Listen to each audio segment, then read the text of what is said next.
வாழ்க்கையில் மனிதன் செய்யக்கூடிய எல்லா விஷயங்களும், வணக்க வழிபாடுகள், உலக செயல்பாடுகள், வியாபாரம், குடும்ப வாழ்க்கை, பிரச்சனையை எதிர்கொள்ளல், பொருளாதாரம், அரசியல் என்று எதை எடுத்துக்கொண்டாலும் எல்லாவற்றுக்கும் உந்துதலாக அமைவது எது? இந்த அதாவது உற்சாகம் என்று சொல்லக்கூடிய இந்த அம்சம்தான். ஒரு மனிதனிடத்தில் உற்சாகம் இல்லையா, அவனால் எந்த ஒன்றையும் மேற்கொள்ள முடியாமல், வெற்றி கொள்ள முடியாமல் இருப்பதை நாங்கள் கண்கூடாக காணலாம். இந்த உற்சாகமும் சோர்வும் தான் எமது வாழ்க்கையில், அதாவது ஈமான் எந்த அளவுக்கு செல்வாக்கு செலுத்துகிறதோ அந்த அளவுக்கு இந்த உற்சாகமும் சோர்வும் எமது வாழ்க்கையிலே பல இடங்களில் செல்வாக்கு செலுத்துவதை நாங்கள் பார்க்கிறோம். அழகான ஒரு பயானை நாங்கள் கேட்கிறோம். அதன் மூலம் தொழுகைகள் பற்றிய ஆர்வம் எங்களுக்கு ஏற்படுகிறது. அன்றைய தினம் நாங்கள் என்ன செய்கிறோம்? 1 மணிக்கு எழும்பி இரவு தொழுகிறோம். இரவு தொழுது சுபகாங்காட்டும் தொழுது 11 ரக்காத்தை முடிச்சு அடுத்த நாள் கேள்வி, 11க்கு மேல நம்ம தூங்கி எழும்பினா இன்னும் தொழலாமா அப்படி என்று கேள்வி வார அளவுக்கு ஒரு நாள் ஆர்வம். அடுத்த நாள், அதுக்கு அடுத்த நாள் உள்ள 2 ரக்காத்தும் இல்ல, வித்திரும் இல்ல, ஒன்றும் இல்ல, இசாவும் இல்லை. இப்படி நாங்க என்ன செய்யறோம்? 2வது நிலைக்கு மாறுவதை பார்க்கிறோம். ஆனா 2 நேரத்தில் அறிவுல வித்தியாசம் இல்லை. அறிவுல 2ஐயும் தெரியும் எங்களுக்கு. ஆனால் உற்சாகத்தில் என்ன செய்கிறது? ஒரு வித்தியாசம் ஏற்படும். முதலாவது நாள் இருந்தது போன்று 2வது நாள் இருக்க முடிவதில்லை. 2வது நாள் இருந்தது போன்று 3வது நாள் இருக்க முடிவது இல்லை. சில பொழுதுகளில் ஆக அடிமட்டத்துக்கு என்ன செஞ்சிடறோம்? நாங்கள் போய்விடுவதை பார்க்கிறோம். என்ன காரணம் என்பதை நாங்கள் கொஞ்சம் சிந்திப்பதில்லை. அதுக்கெல்லாம் ஒரே பதிலா வச்சுக்கிறோம், அந்த ஹந்தலா ரலியல்லாஹு அன்ஹுடைய ஹதீஸ். அப்படித்தான் ஈமான் என்பது கூடும் குறையும், அப்படி ஆர்வம் என்ன செய்யும்? கூடி குறையும். அது நபித்தோழர்களுக்கு என்ன செஞ்சிருக்குது? நடந்திருக்குது. அப்படி என்று சொல்லி நபித்தோழர்களுக்கு நடந்தது என்னன்னா, சுன்னத்தான விஷயங்கள் அப்படியே கூடுதலாக போய் அது அப்படியே குறைஞ்சு ஃபர்லோட நின்றுக்குது. எங்களுக்கு என்ன தெரியுமா? சுன்னத்தை அப்படியே டொப் லெவலுக்கு போய் வந்ததுண்டா 5 நேர தொழுகை இல்லாத லெவலுக்கு என்ன செஞ்சிருது? அடிப்படைக்கு போயிட்டு ஹந்தலா ரலியல்லாஹு அன்ஹுடைய செய்தி என்ன செய்யறது? ஆதாரமாக காட்டிட்டு ஆறுதல் அடைஞ்சிருது. இது சம்பந்தமாக எதையும் என்ன செய்வதில்லை, யோசிப்பது கிடையாது. இப்ப வணக்க வழிபாடுகளில் உற்சாகம், சோர்வு செல்வாக்கு செலுத்துவதை நீங்கள் பார்க்கலாம். அது மாத்திரமல்ல, அன்றாட மார்க்க ரீதியான விஷயங்கள், உலக ரீதியான விஷயங்களில் புதிய புதிய விஷயங்கள் நாங்கள் என்ன செய்வோம்? சில ப்ராஜெக்டுகளை உருவாக்கி ஆக்டிவிட்டிஸ்களுக்காக ஒன்று கூடுவோம். ஒன்று கூடுற முதலாவது நாள் எங்களை பொதுவாக எல்லா இயக்கத்தினிடத்திலும் எல்லா ஊரிடத்திலும் நீங்கள் பார்க்கலாம். ஒன்று கூடுற முதலாவது நாள் எப்படி இருக்கும்? முதலாம் நாள் கூடினொன்னே யார் தலைவர், யார் செயலாளர், யார் பொருளாளர், லெட்டர் ஹெட் எப்படி அடிக்கிறது, விசிட்டிங் கார்டு எப்படி போடுறது, அந்த 1.5 நாள் அன்றைக்கு மசூரா போதாது. அப்ப அதோட அன்றைக்கே முடிவெடுத்து நம்ம மசூரா போதாமிக்கிறதுனால வீக்லி என்ன செய்வோம்? ஒன்ஸ் a வீக் ஒரு மசூரா என்ன செஞ்சிருவோம்? போட்டுருவோம் அப்படின்றது. அடுத்த கிழமை அதையும் விட ஒரு பெரிய கிரௌட் வந்திருக்கு மசூராக்கு, அந்த முதலாம் நாளுடைய செய்தியை கேட்டு. அப்ப வழங்கு நல்ல ஒரு உற்சாகமான நிலைமையில போகும்போது இந்த சமுதாயத்துக்கு பிளேன் தர்றது, அந்த ஆர்வத்தில் அங்கனிக்கு என்ன சொல்லுவாங்க தெரியுமா? தவ்வா விஷயம் மட்டுமல்ல, நாங்கள் ஹாஸ்பிட்டல் கட்ட வைக்கிறோம், ஸ்கூல் கொண்டு வர வைக்கிறோம், பார்மசி கொண்டு வர வைக்கிறோம், ஒரு அரசாங்கம் செய்யற அத்தனை வேலையும் சொல்லிடுவாங்க. 3ஆம் கிழமை ஒத்தரும் இல்லை. அந்த மசூராவுக்கு 3வது கிழமை அந்த ஆரம்பத்தில் ஆர்வம் ஊட்டினாங்களே அந்த 3 பேர் எழுதிப்பாங்க. என்னப்பா மக்கள் உத்தரம் சரி வராங்க இல்ல, என்ன செய்ய? அதோட முடிஞ்சு. ஹாஸ்பிட்டல் வரைக்கும் போனவங்க, பார்மசி கட்டணம் என்று முடிவெடுத்தவர்கள் எல்லாம் அந்த ஏரியால என்னது காணாமல் போகின்ற எத்தனையோ கூட்டங்களை பார்க்கிறோம். திடீர்னு மதரசா கூட்டம், மதரசாவை நல்ல முறையில் கொண்டு போக வேண்டும் அப்படின்ற ஒரு மீட்டிங் கூடும். அதுக்கு பிறகு டைம் டேபிள், அது இது ஃபார்ம், அதே போல என்னது டெய்லி வரக்கூடிய வரவு அதுக்கெல்லாம் விஷயங்கள்லாம் போட்டு பெரிய எல்லாம் அடிச்சு முடிஞ்சு இந்த அளவுக்கு அட்டிக்கு ஃபைல் ரெடி ஆகிரும். அப்ளை பண்றதுக்கு ஒத்தரமில்லை, அது அப்படியே என்ன செய்யும்? ஒரு மூலையில தூங்கிட்டு இருக்கும். இது எல்லா இடங்களிலும் உலகம், மார்க்கம், ஊரு என்ற வித்தியாசம் இல்லாமல் இந்த நடவடிக்கைகளை நீங்கள் பார்க்கலாம். வணக்க வழிபாடுகளிலும் காணலாம். இந்த விஷயம் ஃபேமிலியில பாருங்க, குடும்ப ரீதியாக இன்றையிலிருந்து நீங்க என்ன செய்யணும்? நல்ல முறையில் தொழணும், குடும்பத்தை அப்படியே இஸ்லாமிய மயப்படுத்தணும் அப்படி என்று சொல்லி அன்றைக்கு எல்லா சிஸ்டத்தையும் கொண்டு வந்திருப்பாங்க.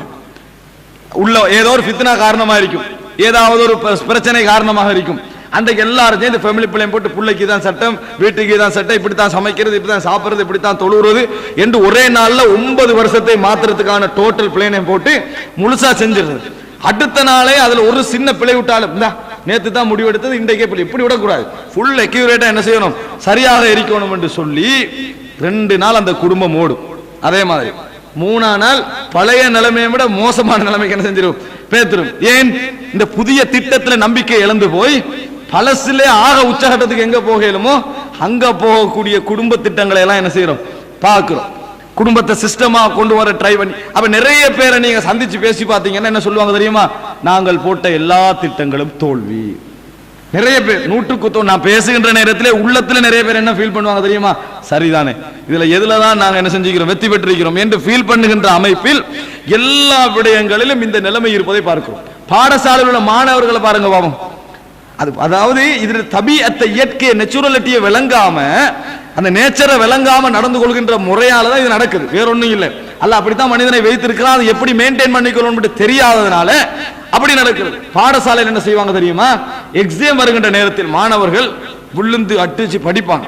அப்ப உம்மா அப்பா படிச்ச சேர்மார்கள், அதான் டீச்சர்ஸ்மாரா சொல்லுவாங்க, இந்த பாரு நீ இப்படி கஷ்டப்படணுமா, சிலபஸ் வந்த நாள்ல இருந்தே ஒரு நாளைக்கு ஒரு பாடமே நீ நல்ல முறையில படிச்சு வந்தேன்னு சொன்னா உனக்கு இந்த பிரச்சனை என்ன செஞ்சிருக்காது, இருந்திருக்காது. நீ எல்லாத்தையும் போட்டு கடைசியில படிக்கிற நேரத்துல திறமையா இருந்து கூட உனக்கு படிக்கலாம். அப்ப அந்த மாணவர் ஒரு முடிவு எடுப்பான், புது சிலபஸ் வந்த உடனே அந்த லீவ் பீரியட் 1.5 மாசம், அந்த 1.5 மாச பீரியட்ல எல்லா புக்கையும் வாசி முடிச்சிருது. அப்படித்தான் நிறைய படிக்கின்ற திறமையான மாணவர்கள் முடிவு எடுக்கிறது. எக்ஸாம் முடிஞ்சிடும், புது சிலபஸையும் கையிலையும் கொடுத்துருவாங்க. வீட்டுக்கு போன முதலாம் நாளே விஞ்ஞானத்துல ஒரு பாடம், தமிழ்ல ஒரு பாடம், சமூக கலையில் ஒரு பாடம், வரலாறுல ஒரு பாடம், மெட்ஸ்ல எல்லாம் பட்டி ஒரு நாள் 2-3 நாள் 3 நாள் பாடம் முடிஞ்சிடும். அதுக்கு பிறகு ஒரு 4-5 நாள் போற நேரத்தில் பாடமே ஆரம்பிக்கல. எக்ஸாம் என்ன பெரிய லெவல்ல வருது, ஓ லெவலா இது, ஏ லெவலா இது, அப்படி என்று மத்த சைடு எல்லாம் ஆர்கியூமெண்ட் எல்லாம் உள்ளுக்கு வந்த பின்னால இன்ஷா அல்லாஹ் ஸ்கூலுக்கு போற நாள்ல இருந்து ஃபர்ஸ்ட் நாள் இது படிப்போம். முதல் மாற்றம். முதலாவது என்ன செய்யறது, பாடசாலைக்கு போவோமே, அதுல ஒவ்வொரு நாள் ஒவ்வொரு பாடம் வேண்டி படிக்கும். பாடசாலைக்கு போனதுல இருந்து என்ன முடிவு எடுக்கிறேன், சரி வரலையே, எக்ஸாம் கிட்டாகி அதாவது ஒரு மாதம் இருக்கக்குள்ள படிப்போம். கடைசி எக்ஸாம் வரைக்கும் படிக்கிறது இல்லை, மறுபடி பழைய சிச்சுவேஷன். ரமலான பாருங்க, ரமலான் முதலான் நோம்பு எல்லாரும் என்ன முடிவு எடுக்கிறது, இன்ஷா அல்லாஹ் இந்த ரமலான் நல்ல முறையில் தொழுது நோம்பு பிடிச்சி தௌபா செஞ்சு 30 ஜுஸ் குர்ஆனை 3 முறை முடிக்கணும், 10 நாளுக்கு ஒருக்க. பண்ணிட்டா போன முறை ஒரு முறையே முடிக்கல, இந்த தடவை முடிக்கிறது 3 முறை முடிக்கிறதுக்கு. அதாவது மாதத்துக்கு 10 நாள் மேலே 3 முறை முடியும். அப்போ ஒரு நாளைக்கு 3 ஜுஸ் ஓதணும். அதுல என்ன செய்வோம், SMS எல்லாம் அனுப்பி ஒவ்வொரு நேர தொழுகைக்கு முன்னால இத்தனை பக்கம், பின்னால இத்தனை பக்கம், அப்படி எல்லாம் திட்டமிட்டுட்டு இந்த ரமலான ஆரம்பிக்கிறது. ஒவ்வொரு ரமலான்ல கடைசி 29 நாள் என்ன முடிவு எடுக்கிறது, இந்த ரமலானும் ஒழுங்கா செய்யல, இன்ஷா அல்லாஹ் அடுத்த ரமலான் நல்லா செய்வோம். இப்படித்தான் எல்லா ரமலானும் கிட்டத்தட்ட ஒரு 20-30 ரமலான் நிறைய பேர் கடத்தி இருப்பாங்க. அடுத்த ரமலானுக்கு நிறைய பேர் மனசுல இப்பயே தெரியும், அடுத்த ரமலான் வந்தா நான் முதலாம் நாள் இந்த முடிவெடுப்பேன், 29 நாள் இந்த முடிவெடுப்பேன், நிறைய பேருக்கு இப்பயே தெரியும். அவ்வளவுக்கு சோர்வும் உற்சாகமும் நம்ம லைஃபோட அனுபவ ரீதியாக ஓர்டர் படி கலந்திக்கிறத பார்க்கிறோம். இது ரமலான்ல காண்றோம். வணக்க வழிபாடுகள்ல உம்ராவுக்கு போறவங்க ஃபர்ஸ்ட் முறை உம்ராவுக்கு போறாங்களே, அவங்க ஒரு முடிவோட போவாங்க. அங்க ஃபர்ஸ்ட் முறை போயிட்டு வந்த உடனே அங்க போய் குர்ஆனை முடிக்கணும், 15 நாள் அப்படி செய்யணும், இப்படி செய்யணும், இத்தனை தவாப் செய்யணும், அப்படி எல்லாம் செய்யறது. முதலாம் நாள் அதே மாதிரி நடக்கும், 2ஆம் நாள் அதே தவாப், 3ஆம் நாள் அதுக்கு மக்காவுக்கு போனவர் தானே கடையெல்லாம் காண்றது, அங்கெல்லாம் போனவர் தான் இவ்வளவு கடைக்குதா அப்படின்னு அங்கதான் தெரியும். முழு அத்தனைக்கு எதிரான அத்தனை விஷயம் இருக்கும் தெரியும். அப்ப ஒவ்வொரு நாளும் முடிவெடுக்கிற பார்க்கப்படாது, கடையை பார்க்கவே கூடாதுன்னு வாரது போறது. 3ஆவது நாளைக்கு பிறகு அங்க உள்ளவங்களே சொல்லுவாங்க, என்ன இப்படித்தான் எல்லாரும் வாரது என்றோடனே அவனும் எல்லாரும் வாரனா நாங்கள் இனி பிழை இல்லையே. அதுல ஒரு குர்ஆன் வசனம் வேற, என்னது, உங்களுக்கு ஹஜ் முடித்து அந்த இடத்துல அல்லாஹ்வுடைய அருளை தேடிக்கொள்வதில் எந்த விதமான குற்றமும் இல்லை. அந்த அல்லாஹ் கூட என்ன சொல்றான், பிசினஸ் பண்றது அது இது வாங்குறதுல பிழை இல்லைன்னு. அதோட அந்த குர்ஆன் வசனம் அன்றைக்கு தானே கேள்விப்படும். பிசினஸ் பத்தி யோசிக்க மாட்டாங்க, அன்றைக்கு தான் கேள்விப்படும். அதோட 3ஆம் நாளோட தவாப் முடிஞ்சாச்சு. பிசினஸ் ஷாப்பிங் காம்ப்ளெக்ஸ்ல போனா திருப்பி அந்த ஆகல தவாஃபுக்குள்ள காணவே இயலாது. ஏன், அதுக்குள்ள போனவங்க 5 நேர தொழுகையோட முடிஞ்சுது. அடுத்து அந்த முடிக்கணும், அந்தவங்களுக்கு வாங்கணும், இவங்களுக்கு வாங்கணும், அங்க இருந்தே கோல் எல்லாம் இருக்கு, அது வாங்கிட்டேன் இது வாங்கிட்டேன் எல்லாம். அப்ப கடைசி நாளா எது மாறுறது, இது மக்கால ஃபுல்லா ஷாப்பிங் பண்ணி முடிஞ்சு மதீனால இபாதத் செய்யணும் என்ன வச்சிருப்பாங்க. மதீனால ஷாப்பிங் நிக்கிற விஷயம் தெரியாது, வணங்கிட்டா எல்லாம் முடிவு எடுத்துட்டு மதீனாவுக்கு போன உடனே அட்டை இங்கேயும் வேற இருக்கிறா, இங்க வாங்கலாம் போயிட்டு அதுக்குள்ள கடை கோல் பண்ணி கடன் எல்லாம் எடுத்து மதீனால இந்த வர கொலை அமலோட சேர்த்து கடனோட என்ன செய்வாங்க வந்து சேருவாங்க. நிறைய பேரை நீங்க என்ன செய்யலாம், இதை பார்க்கலாம். உற்சாகமும் ஆர்வம் ஃபர்ஸ்ட் நாள் போன உடனே யாரை பத்தியும் புறம் இல்ல, யாரை பத்தியும் கோல் பேசுறது இல்ல, நல்ல முறையில் இருக்கிறது. 3ஆவது நாள்ல இருந்து தவாஃபு, இங்க உள்ள அப்துல் ரஹ்மானுக்கு ஒரு தவாஃபு, விளங்கிட்டான இப்ராஹிமுக்கு ஒரு தவாஃபு. ஏன் அவங்கள பத்தி எல்லாம் புறம் பேசுறது, செஞ்ச தவாஃபெல்லாம் இங்க கொடுத்துடுறாச்சு. எல்லார பத்தியும் புறம் பேசி அங்க எல்லாருக்கும் ஒரு தவாஃபு செஞ்சுட்டு இங்க வந்து இறங்குறது. டோட்டல் அமலும் யாருக்கு, இங்க உள்ளவங்களுக்கு. அவருடைய எண்ணத்துல அவருக்கு மேலதான் இருக்குது. ஆனா அவர் வந்து இறங்கக்குள்ள யாரெல்லாம் பேசினாரோ அவங்கள ஒவ்வொருவருக்கும் தவாப் செய்யறாங்க. நிறைய பேர் கேட்கிறாங்க மற்றவர்களுக்காக தவாப் செய்யலாமான்னு சொல்லி. மற்றவர்களுக்காக செஞ்சீங்களோ செய்யலையோ அல்லாஹ் தஆலா மற்றவங்களுக்கு தவாப கொடுத்துருவான். இப்படி பேசுனீங்கன்னு சொன்னா, இப்படி பேசுனீங்க என்ன செஞ்சிருவான், கூலியா அவங்களுக்கு கொடுத்துருவான். இந்த உற்சாகம் சோர்வு நீங்க நிறையவே காணுவீங்க. இந்த சோர்வு தன்மைகள், இந்த உற்சாகம், பாவத்தில் ஒரு உற்சாகம் சோர்வு இருக்குது. அது என்ன, பாவத்தை இனி செய்வதில்லை.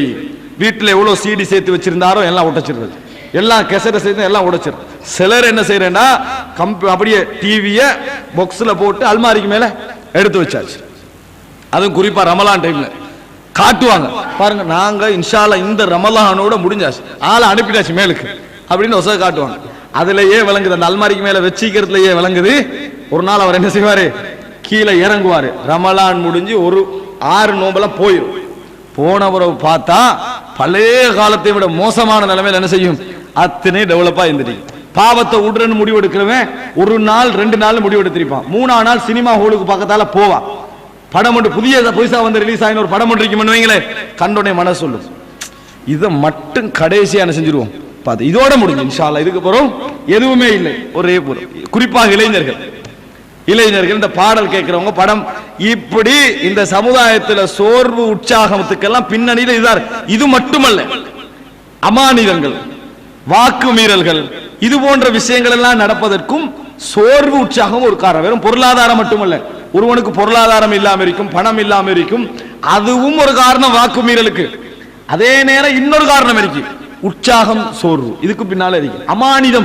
அமானிதம் நாசமாக போறதுக்கும் இல்லாமல் போறதுக்கும் சோர்வு உற்சாகம் என்றது இருக்கு. வெறுமனே நாங்க நினைக்க கூடாது, செயல்பாடுகள் மட்டுமல்ல, பிரச்சனைகளை ஃபேஸ் பண்றது இருக்குது.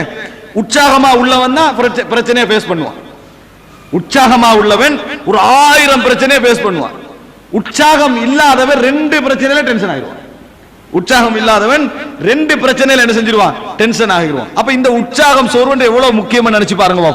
சரியா ஒரு மிக முக்கியமான இடத்துல இருக்கக்கூடிய விஷயம் என்பதை நாங்கள் மறந்துவிடக் கூடாது.